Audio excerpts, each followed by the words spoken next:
এখন দেখো কয় জায়গার মাঝে আমরা আইছি, সবার ঘর বাড়ি আছে, আসেনি? আপনার আর ঘর দরজা বাড়ি ঘর আসেনি?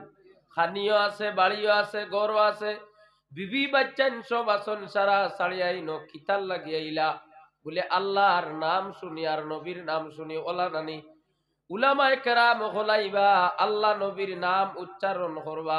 আমার আল্লাহ কোরআন আল কারিম জানাইত্রা নবী গো, যারার ভিতরে ইমান থাকবো, ইমানদার হলে আল্লাহর নাম শোনার লগে লগে তাদের ইমান তাজা হয়ে যাব। সুবহানাল্লাহ। ওয়াজিলাত কুলুবুহুম, তারার ইমানের পাওয়ার বাড়িব, ইমান তাজা হইব।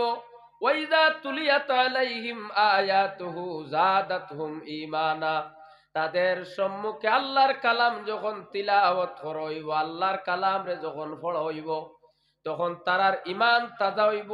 এখন আল্লাহর কালাম আমরা পড়া হয়নি, আমরা তো আল্লাহর কালাম রে কম পড়ি, সংখ্যায় কম পড়ি, কিন্তু দেখো আমার রাসূলুল্লাহ সাল্লাল্লাহু আলাইহি ওয়াসাল্লামায় মক্কা নগরে রাসূলুল্লাহ খানায়ে কাবার সম্মুখের মধ্যে গিয়া কত বেশি আল্লাহর কালাম তিলাওয়াত করতা। নবীর তিলাওয়াত শুনিয়া রহমতের ফেরেশতা আমার রাসূলুল্লাহর কিনারার মধ্যে আইতা হক সুবহানাল্লাহ। নবীর তিলাওয়াত শুনিয়া জিন্নাত হলাইতা, সেম তদ্রু হলা সাহাবায়ে কেরাম হলে আল্লাহর কালাম রে খুব বেশি তিলাওয়াত করতা। এখন যারা তিলাওয়াত করেন দেখুন জানি এখনো কোন জায়গাত, যদি কোন জায়গাত কোন খারি সাহেব তিলাওয়াত করেন, কোরআন শরীফ তিলাওয়াত শুনলে অবশ্য মানুষের বালা লাগে, লাগেনি সাহাবগণ? কোরআন তিলাওয়াত শুনলে দিল আরাম লাগে। যদি আপনি আল্লাহর কালাম তিলাওয়াত শোনার সময় দিল যদি আরাম লাগে, তে মনে করবা আপনার ভিতরে ঈমান আছে। হক সুবহানাল্লাহ। আল্লাহর কালাম তিলাওয়াত করন জানি, তিলাওয়াত না জানলে কোরআন নিল আইন জানি। বিবিয়ে তিলাওয়াত জানলে তিলাওয়াত করাইবা, ছেলে মেয়ে তিলাওয়াত জানলে তাদের তিলাওয়াত করাইবা। অবশ্য আপনি জানেন রোজ দিন আপনি দৈনিক তিলাওয়াত করবা, সকালি বেলা আপনি ডেইলি আল্লাহর কালাম রুটিন মুআফিক তিলাওয়াত করবা, দেখবা আস্তে আস্তে খালি ইমানের দৌলত আপনার খালি বাড়িব। সুবহানাল্লাহ।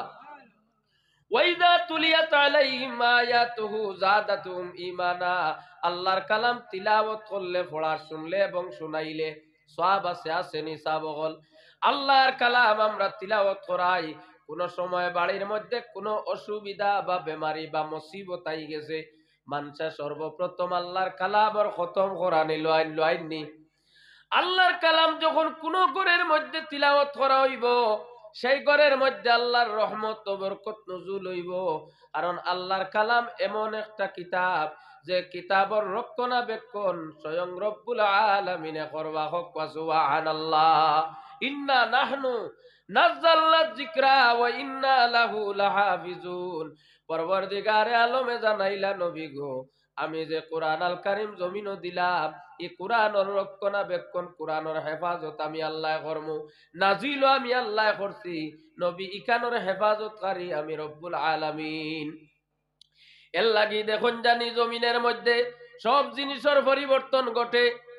দুনিয়ার রং বদলে, জায়গার দাম বদলে, জায়গার নাম বদলে, মানুষ বদলন, বাড়ির মানুষ সকল চেঞ্জ হইয়া পরিবর্তন হইয়া যায়, কিন্তু আল্লাহর কালামের কোনো পরিবর্তন নাই।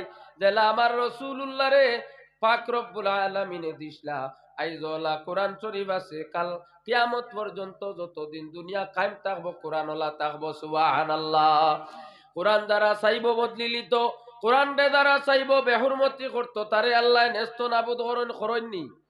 কিছুদিন আগে দিল্লিতে একজনে চাইছিলা কোরআন শরীফের আয়াত বদলিতে, আল্লাহ তারে মুসলমানি তাকে হরাইয়া লোক ছাড়িয়েছেন, হরাইছেননি। এই কোরআনটা আমরা ইজ্জত দিতাম।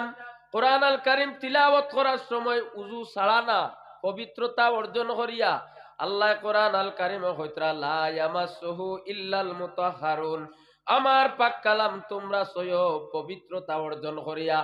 এই কালাম তিলাওয়াতর আদব হইল, বেটা মানুষ তিলাওয়াত করার সময় মাথার মধ্যে রাসূলুল্লাহর সুন্নত টুপিটা থাকতো, মহিলায় তিলাওয়াত করতে মাথা গুড়া থাকতো, বালা হইল পশ্চিম মুখা কিবলার দিকে বসিয়া তিলাওয়াত করবা, অন্য অসুবিধা নাই।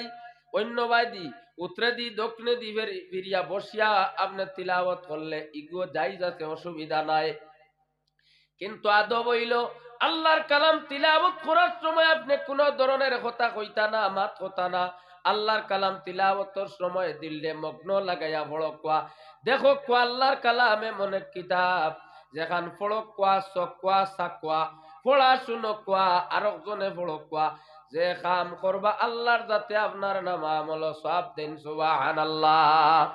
এমন কোন কিতাব পৃথিবীর মধ্যে নাই আমার আল্লাহর কিতাবের সমতুল্য, আল্লাহর কিতাবের মতন। এর লাগি আমার রাসূলুল্লাহর সবচেয়ে বড় চরিত্র হইল হযরতে আয়েশা সিদ্দিকারে সাহাবায়ে কেরাম হলে জিকাইলা, মা আয়েশা গো আমার রাসূলুল্লাহর চরিত্র সামান্য কওসাইন। আয়েশা সিদ্দিকায় কইলা সাহাবায়ে কেরাম রে, তোমরা কোরআন তিলাওয়াত করো নানি, কোরআন পড়ো নানি? বলে জয় আমরা কোরআন পড়ি। আয়েশা সিদ্দিকায় ফরমায়েন কানা খুলুকুহু ফিল কুরআন। সুবহানাল্লাহ। মা আয়েশা সিদ্দিকায় ফরমাইলা রে সাহাবায়ে কেরামগণ, আমার রাসূলুল্লাহর চরিত্র হইল আল্লাহর কোরআন, আমার নবীর গোটা জিন্দেগি আল্লাহর কোরআন। গতিকে আল্লাহর কোরআন তোমরা পড়লে আমার নবীর জিন্দেগি তোমরা পাইবাই। সুবহানাল্লাহ। এই কোরআন আল কারীমের সবচেয়ে লম্বা সূরা সূরা বাকারা, সবচাইতে বাড়তি সূরা সূরা কাউসার। 114টা সূরা আছে, সারায় জানেন নি আপনারা? এর মধ্যে সূরা আছে নবীগণের নামে, আছে ইউনুস নামে, একটা ইউসুফ নামে সূরা আছে, ইউনুস নামে সূরা আছে, আসেনি? ইব্রাহিম নামে সূরা আছে, আসেনি? হুদ নামে সূরা আছে। এক সূরার নাম হইল সূরা মুমিনুন। মুমিনদের গণে মুমিন কারা? বলে যারা আল্লাহ এবং নবীর উপরে ঈমান আনবো, আল্লাহ নবীরে মাননেওয়ালা যারা, তারারে আল্লাহ মুমিন কইছে।